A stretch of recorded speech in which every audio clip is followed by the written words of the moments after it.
Welcome to Math with Professor V. This is video lecture for section 2.4 for business calculus on exponential functions. So an exponential function is defined by the following. It has the form f of x equals a is the base raised to the x. And a has to be positive and it can't be equal to 1. You're like, why? What's wrong with 1? What did 1 ever do to anybody? Well, it's just boring because 1 raised to any number is just going to be 1. It's just going to be a horizontal line. It doesn't have all the properties of exponential functions that we're going to look at now. So when you're graphing an exponential function, basically what you want to do is memorize the 3 key points and where the horizontal asymptote is. So here's the key points on your parent function.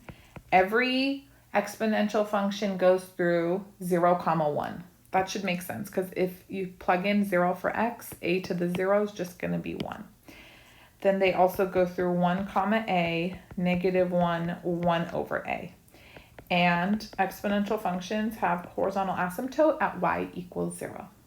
Okay, that can move around depending on if the graph is shifted or flipped or whatnot, but those are the characteristics of the parent function, the OG, y equals a to the x. So let's practice graphing. Here we have y equals 2 raised to the x. So in this case, a is equal to 2. So let's figure out the 3 key points that are going to be on this graph. We have 0, 1. Everybody goes through 0, 1.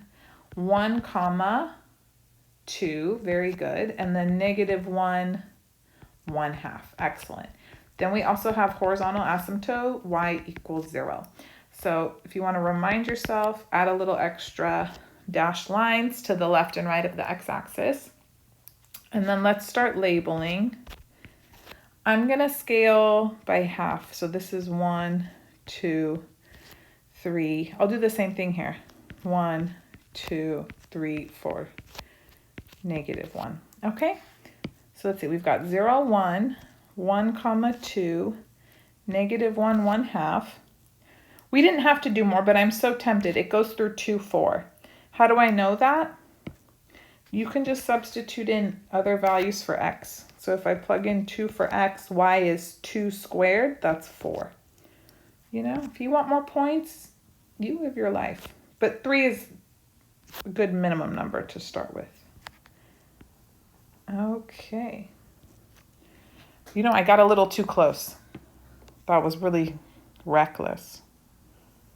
It approaches y equals 0, but it does not cross. And make sure you put arrows on your graph. Good? How's your graph looking? Nice? Yay. Okay, here's another one. Graph y equals 3 to the -x. Now, when there's a negative in front of the x, if you've learned how to do translations of graphs or transformations, then you know that means it's going to be reflected with respect to the y-axis. But if you didn't learn that, we can just use our properties of exponents and rewrite the exponential function. So instead of writing this as 3 to the -x, I can write it as 1 over 3 to the x, right? I just made the exponent positive. And I can group the 1 in parentheses with the 3, and it's all raised to the x because 1 to the x is just 1. So you can always throw that numerator in the parentheses with the 3, and it's all raised to the x. So now just think of it as we're graphing y equals 1/3 to the x, okay? Good. So here we go. Let's get our key points. 0, 1. What's a? Yes, it's 1/3. So 1, 1/3. And then -1, 1/3 to the -1st power. What you do is you flip the inside. Make the exponent positive. So that's just 3 to the 1st. And still have horizontal asymptote y equals 0. Good. Other thing you could do, if this was just too confusing how I rewrote it, just plug in for x, 0, 1, -1. You'll still get these points. Okay? So you have options, whatever is more comfortable for you. Okay, so let me scale. This will be 1. This is -1. And then, oh, I've got a 1/3. So let me say 3 tick marks is 1, 1, 2, 3, 2, 3, 2, 3. Okay, good. x-axis, y-axis. So we've got 0, 1, 1, 1/3, and then -1, 3. Ooh, decreasing this time. It's going the other way. So anytime the base a is smaller than 1, your exponential function's decreasing. Here, the base was greater than 1, so it was increasing. And then if you thought of this instead for the original function and said, oh, it's reflected over the y-axis, can you see how if we flip this over the y-axis, then we get this decreasing shape? So lots of ways to obtain this graph, okay? Whatever is the most comfortable with you and your algebra background, okay? All right, that's enough of the graphing. We're not going to do anything too wild. Have no fear. Now we're going to look at solving a few exponential equations. So one really important property is that exponential functions are one-to-one. So that gives us the ability to solve exponential equations, making use of the following fact. So if we have a to the x is equal to a to the y, then that means x must equal y, provided a is positive and not equal to 1. So basically what that means is when you have an exponential equation and both sides are the same base and they're raised to different exponents, the exponents have to also be equal. And you can just drop the base, set the exponents equal, and solve. We'll practice. It's not as bad as it sounds. So here we have 4 raised to the x equals 64. My goal is to write both sides of the equation with the same base. So can I write both sides as 4 raised to something? Well, the left-hand side's already 4 to the x. Is 64 4 raised to something? Yeah, it's 4 cubed, right? 4 times 4 times 4 is 64. So then I can just set the exponents equal to each other, drop the base of 4. Tell the DJ, drop the base. Okay, and we get x equals 3. That's it. Not bad. I think the trickiest thing is figuring out that 64 was 4 to the 3rd maybe, right? Okay, let's look at another one, a little spicier. 8 to the x squared equals 2 raised to the x plus 4. So I want to write both sides in terms of the same base. It's easier to write both sides in terms of the smallest base if you have multiple options. So I'm going to try to write both sides as 2 raised to the something. So 8, I know, is 2 cubed, right? 2 times 2 times 2. So this is 2 cubed raised to the x squared. And then the right-hand side, let's leave it alone. It's 2 raised to the x plus 4. And then from here, we can multiply those exponents. So remember, if you have a to the x raised to the y, that's a to the x times y. So those exponents get multiplied. So this is 2 to the 3x squared equals 2 to the x plus 4. And then what's next? Yeah, we can set the exponents equal to each other. The 2's just go bye-bye. 3x squared equals x plus 4. So 3x squared minus x minus 4 is 0. Beautiful. How would you solve? I hope you didn't say quadratic formula because this thing factors. Yes, 3x, x. I need minus 4 and plus 1. Yes, 3x. Yeah, good. All right. Next, set each of the factors equal to 0. So 3x minus 4 is 0. X plus 1 is 0.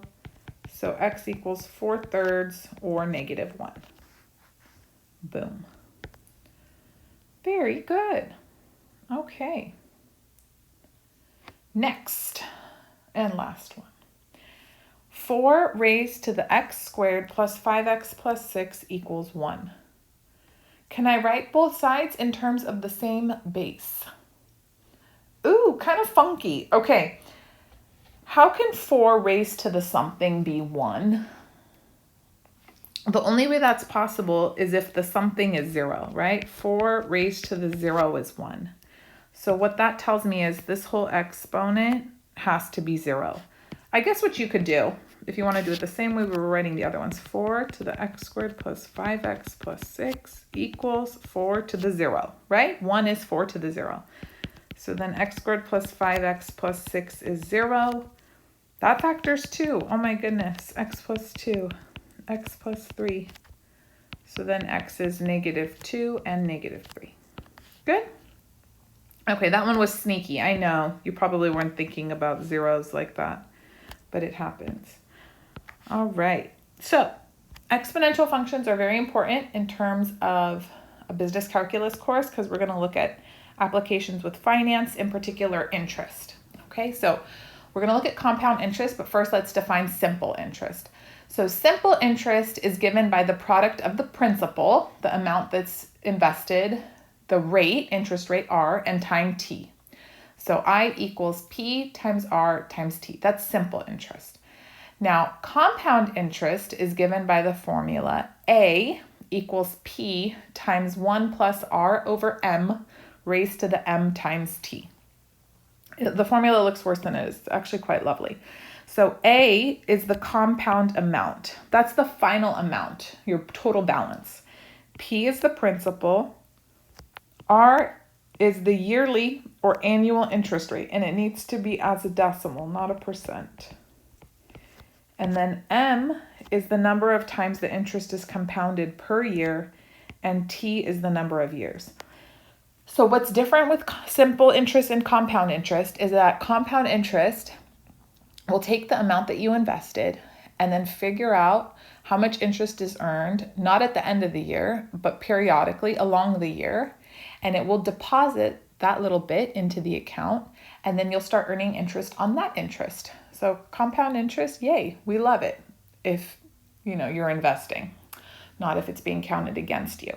Now, A gives you the final amount. It's your principal plus all the interest that you've earned. So if you ever just want to know how much is the interest by itself from a compound interest problem, you would take A minus P, the final amount minus the principal, okay? So here, let's practice some examples. First one, suppose $26,000 is borrowed for 4 years at 6% interest. Find the interest paid over this period if the interest is compounded semi-annually, and then if it's compounded monthly.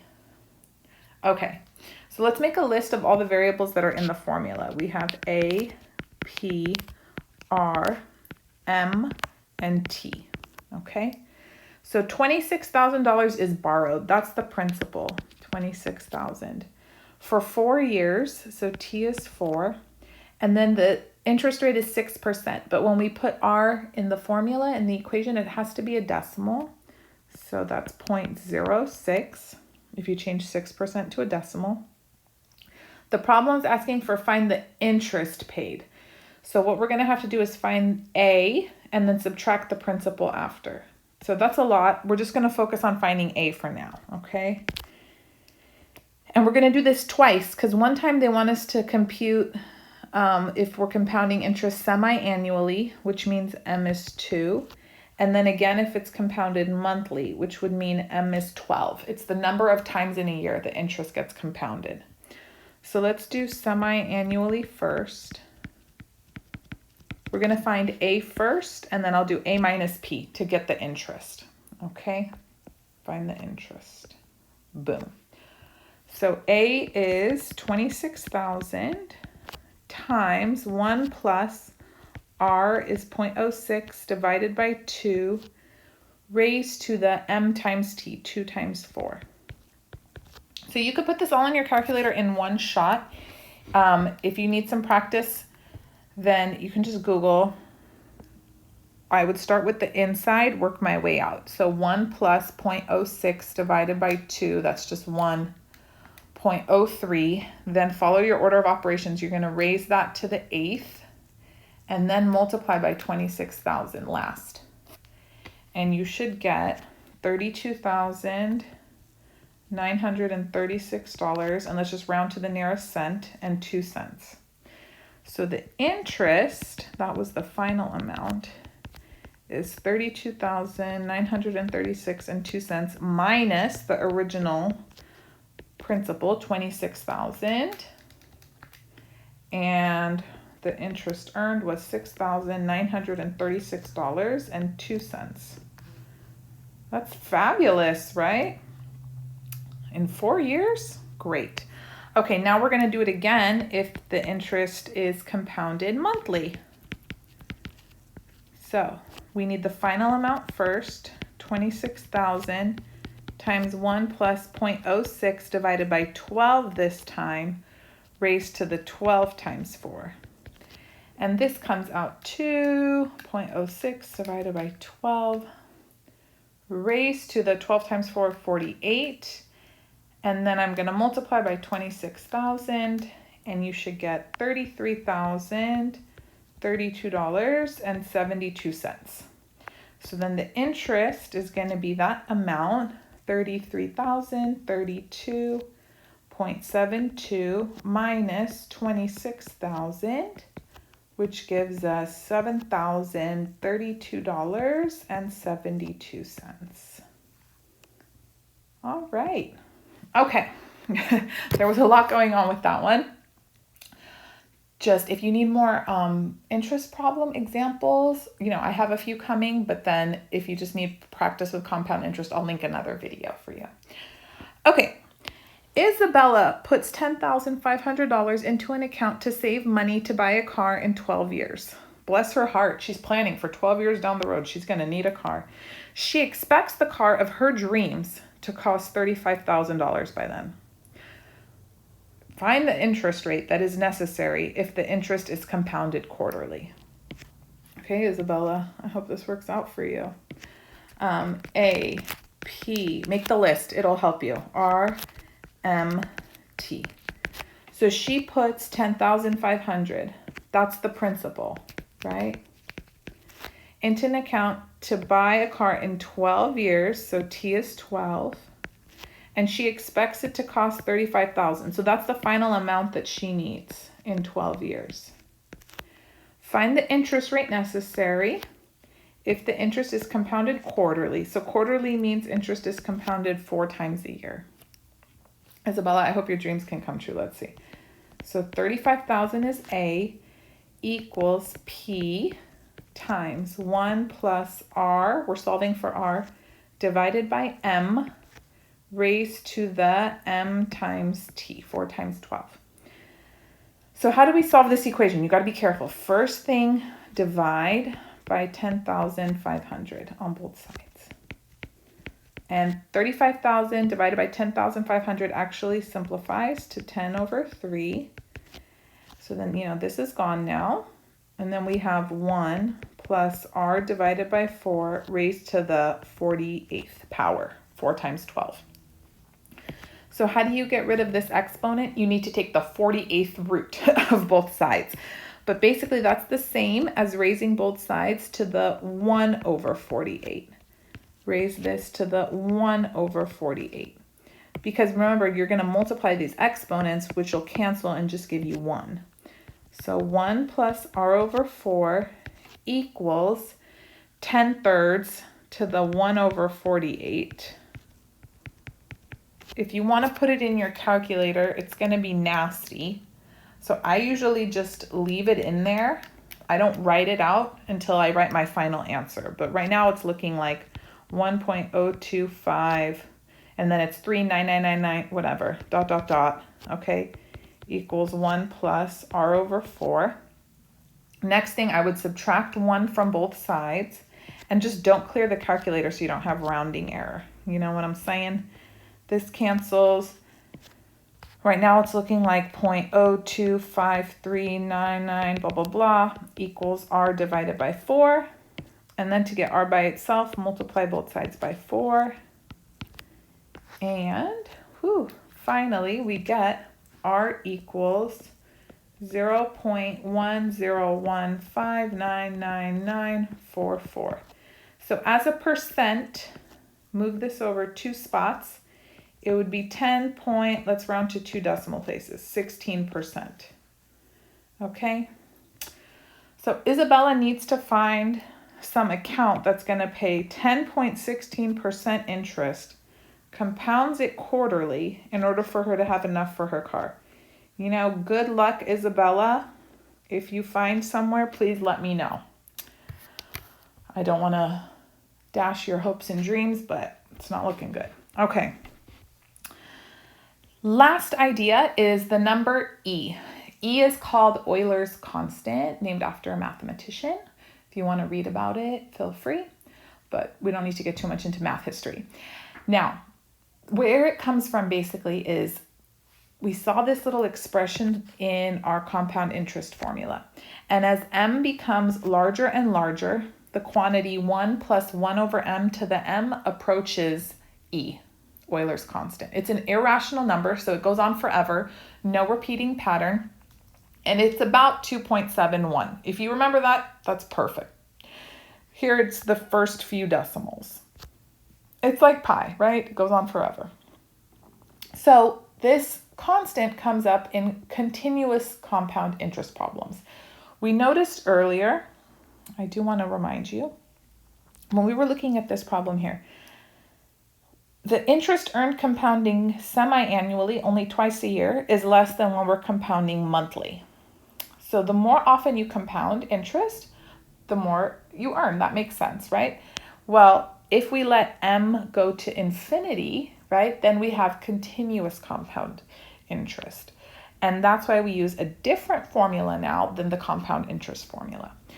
So if a deposit of P dollars is invested at a rate of interest R compounded continuously, and they have to say that in the problem. Oh, this is spelling boo-boo. Continuously. Then the compound amount is A equals P times E raised to the RT. And you should have a button on your calculator, E raised to the X. Mine is above my natural log key, and it looks like this. So I just have to hit second and then the ln key. Notice this formula is easier than the other one, right? Okay, so let's just practice one example here. Sophia invests a $25,000 inheritance in a fund paying 5.5% per year compounded, continuously. This clues me in. We need to use I call it the PERT formula, because doesn't it look like it's spelling the word PERT? What will the amount on deposit be after 1 year, 5 years, 10 years? So we're going to just repeat the process for different values of t. So we have A, P, E is not a variable, R, and T. So we're trying to find A. P is the principal. How much is it? 25,000. Very good. R is 0.055. And then T is either going to be 1, 5, and 10. We're going to repeat this 3 times, okay? So if T equals 1, A equals 25,000 times E raised to the 0.055 times 1. So practice, you have to follow your order of operations. So in your calculator first, you hit second, or maybe you don't have to hit second, depending. E raised to the 0.055 times 1, so just 0.055. And then we multiply that by 25,000, and you should get $26,413.52. Did you get it?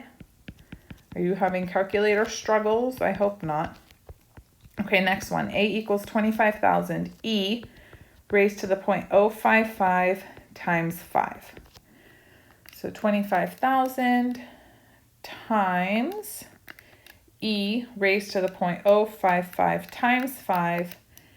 And this comes out to 32,913.27. And then lastly, if T equals 10, A equals 25,000, E raised to the 0.055 times 10. And this is going to be, let's see, times 10. I'm just confirming my prior calculations. I don't want to make a boo-boo. 43,331.33 or 33 cents. So Sophia, leave that 25K in there. The longer the better. Look at that. In 10 years, it'll become 43,000. But I mean, where are you going to find 5.5% continuously compounded? Again, let me know. So that concludes the video. Give it a thumbs up, subscribe if you haven't already, and stay tuned. More business calc lectures coming your way. Like I said, this is just a really quick overview of these concepts. as we mix in kind of like finance and business applications and econ applications. And then later when we get into the meat of the calculus material, you'll see how it all kind of comes together. But if your algebra is a little rusty or you need just a longer breakdown, then hop on over. I have video lectures for pre-calc and for intermediate algebra, so that can also fill in a lot of gaps for you should you need it. All right, stay tuned. Follow me on Instagram and TikTok, Math with Professor V, and I'll be back sooner than later. Love you. Bye.